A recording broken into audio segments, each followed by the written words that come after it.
Hello everyone, this is Anitha Sakthi. இது Vanamagan episode number 14. வாங்க இன்னைக்கான எபிசோடுக்குள்ள போயிடலாம். மும்மூர்த்திகளோட டீம் அந்த காட்டுவாசியை மீட் பண்ணிடுவாங்க. அவங்கள எதிர்க்க இவங்களும், இவங்கள எதிர்க்க அவங்களும் தயார் நிலையில் இருப்பாங்க. அப்போ அந்த இடத்துக்கு நம்ம டீச்சர் வருவாங்க. ஒரு வழியாக வந்துட்டல, ஷியானோட இந்த பொம்பளையை நான் பார்த்துருக்கேனே அப்படின்னு சொல்லி ஷின்னோட அப்பா பார்த்துட்டு இருப்பாரு. என்ன பிளானோட வந்திருக்க? எனக்கு அந்த பழம் வேணும். உன்னோட ஒருத்தனோட சுயநலத்துக்காக இத்தனை பேரோட உயிரை பலி கொடுக்க நீ தயாராகிட்டல. சரி, நான் உனக்கு ஒரே ஒரு பழம் தரேன். அதை வாங்கிக்கிட்டு இந்த உயிர் பலியை நிறுத்திட்டு இங்கேருந்து போயிடு அப்படின்னு சொல்லி கொடுக்கும்போது, ஏதோ ஒரு பழமா நாங்கள் 3 பேர் வந்திருக்கோம், மற்றவங்க நக்கிட்டு போகிறதா? ஒரு ஹோலி ட்ரீ வளர 1000 வருஷம், பழுக்க 100 வருஷம். அந்த கதையெல்லாம் நிறுத்துமா? அதெல்லாம் எனக்கு தேவையில்ல. எங்களுக்கு தேவை பழம். என்ன பார்க்குறீங்க? தாக்குங்க அப்படின்னு சொல்லிடுவாங்க. ஏய் நில்லுங்கண்ணா, பிரசிடென்ட் நீங்கள் முதல்ல சேஃபாக இருங்க அப்படின்னு சொல்லிட்டு 2 கூட்டத்துக்குள்ளேயே சண்டை பயங்கரமாக நடந்துட்டுருக்கோம். நம்மளோட மாஸ்டரும் நம்ம மேயரும் பயங்கரமாக சண்டை போட்டுட்ருப்பாங்க. அப்போ அந்த லேடி கிட்ட இருந்த பாக்ஸை அவர் வாங்கிடுவார். எடுத்துக்கிட்டு எஸ்கேப்பும் ஆகிடுவார். மூலமாக என்னோட ஆசை நிறைவேற போகுது.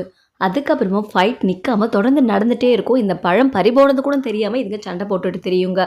இங்கே மேஜிக் பவரெல்லாம் யூஸ் பண்ணுறதை பார்த்து பயந்து போன பிரசிடென்ட் முதல்ல இங்கே தப்பிச்சு போகலாம், உயிரை காப்பாற்றிக்கணும், ஓடுங்க ஓடுங்க அப்படின்னு சொல்லிட்டு அந்த படம் பின்வாங்கிடும். யோ, என்னையா நினச்சி எங்களை கூட்டிகிட்டு வந்த? இத்தனை உயிரை பலி கொடுக்கலான்னு நினைக்கிறீங்களா? அவங்கள பார்த்தீங்களா இவ்வளோ ஸ்ட்ராங்காக இருக்காங்கன்னு? இப்போ வச்சு சொல்கிறேன், இங்கேருந்து போயிடலாம் வாங்க. எது போயிடலாமா? இன்னும் பழமே கிடைக்கல, ஒரு பழத்தை வச்சு என்ன பண்ணுறதான்?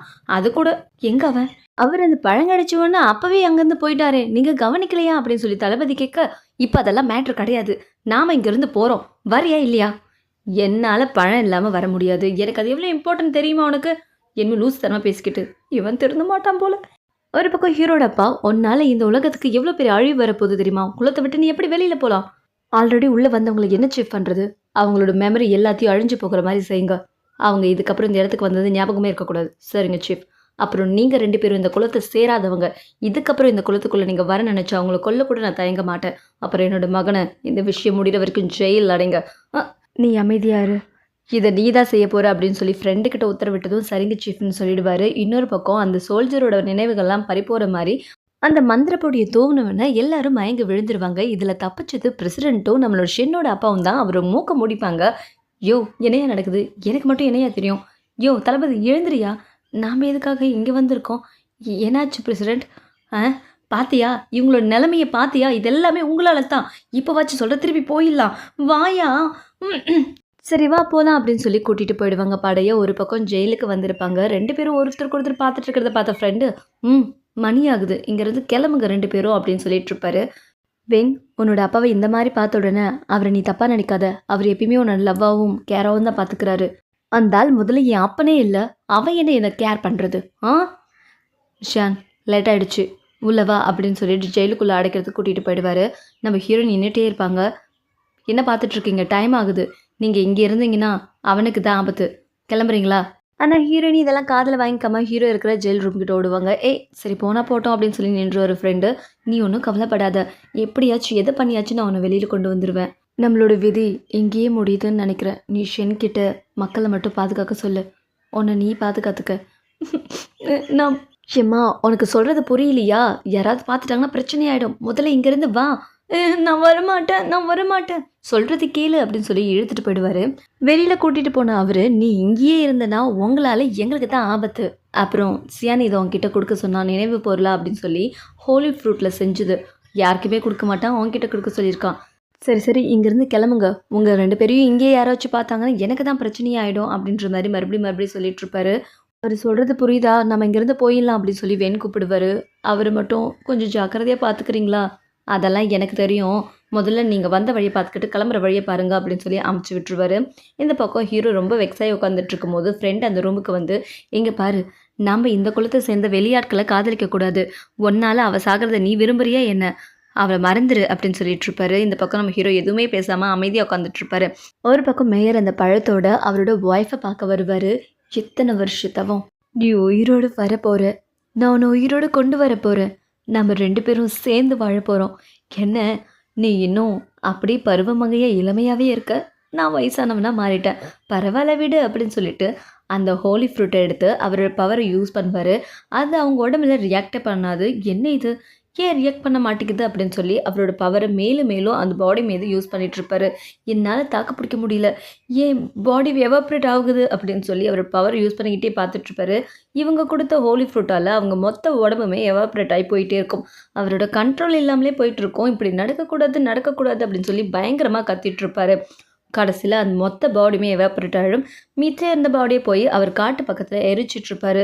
உன் கூட சேர்ந்து வாழணும்னு நினச்சா உன்னை சாம்பல் ஆக்கிட்டனே அப்படின்னு சொல்லி ஃபீல் பண்ணிட்டு இருப்பாரு. அப்போ எரிஞ்சு போன அந்த லேடியோட பாடியில், அதாவது மண்டை ஓட்டில் ஒரு ஆணி மாதிரி ஒரு பொருள் குத்தி இருக்கும். அதை நம்மளோட மேயர் கண்டுபிடிச்சி அதை பார்த்த உடனே ஷாக்கில் இருப்பார். இதுக்கு அவ தான் காரணமா?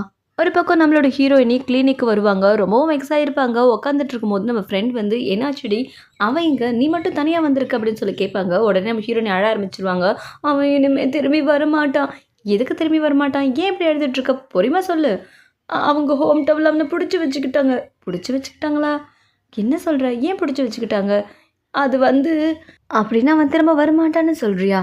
அதை தானே என் அக்கா சொல்லிட்டு இருக்கா. நல்ல வழியாக ஒழிஞ்சா அவனோட ரூமை நான் எடுத்துக்க போகிறேன். என்னடா சொன்ன?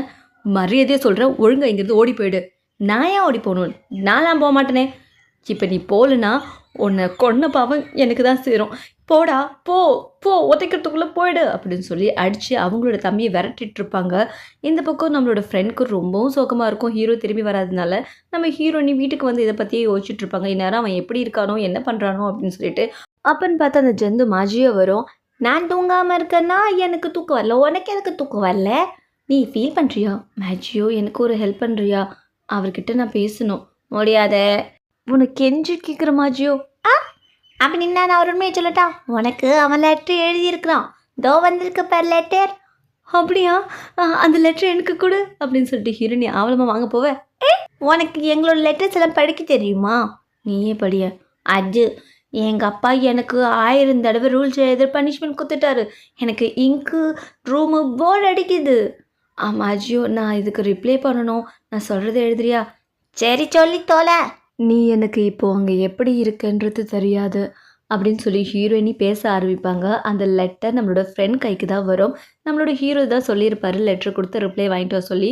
அவனும் ஜெயிலுக்கு வந்து நீ எழுதுறதுக்கு ரிப்ளை லெட்டர் வந்திருக்கு இந்த அப்படின்னு சொல்லிட்டு அந்த லீஃபை கொடுப்பாரு. அதை படித்து பார்த்தா நம்மளோட ஹீரோ அதில் என்ன எழுதியிருக்கோம் அப்படின்னா, உனக்காக நிறைய நாய்க்குட்டியும் பூனைக்குட்டியும் நம்ம கிளினிக்கில் வெயிட்டிங்கில் இருக்குது, சீக்கிரமாக வந்துடு, அவங்கள நீ தான் ட்ரீட் பண்ணணும் அப்படின்னு சொல்லியிருப்பா.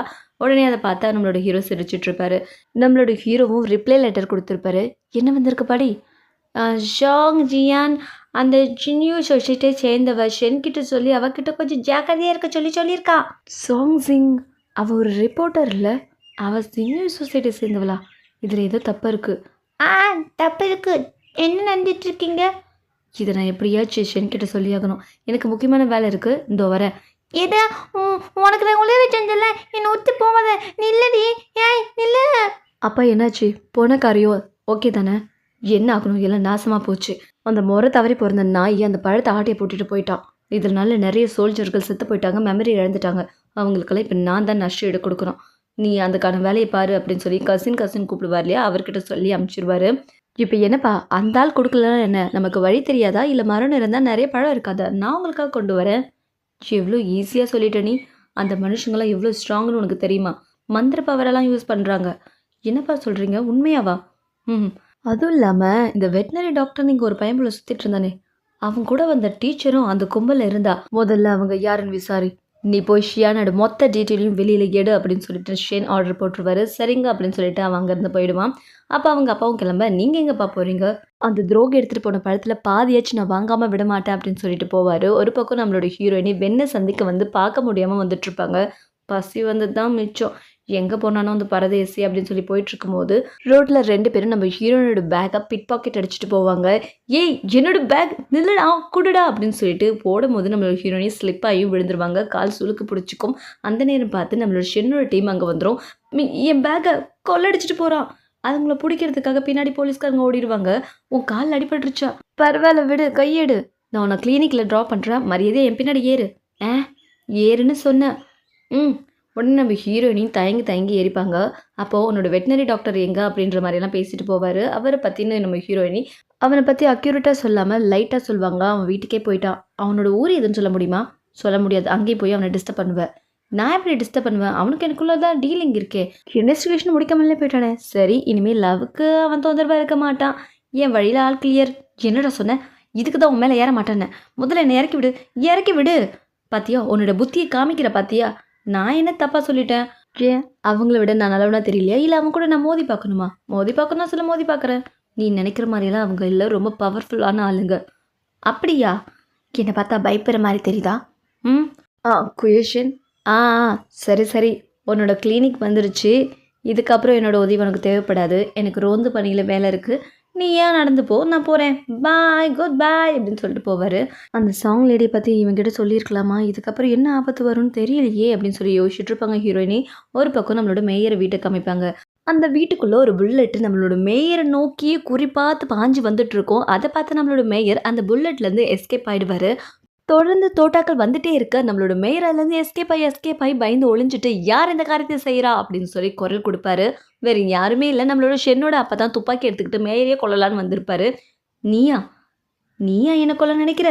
ஆமா அப்படின்ற மாரி 2 பேரும் பார்த்துட்டு இருப்பாங்க. அதோட இந்த எபிசோட் முடியுது.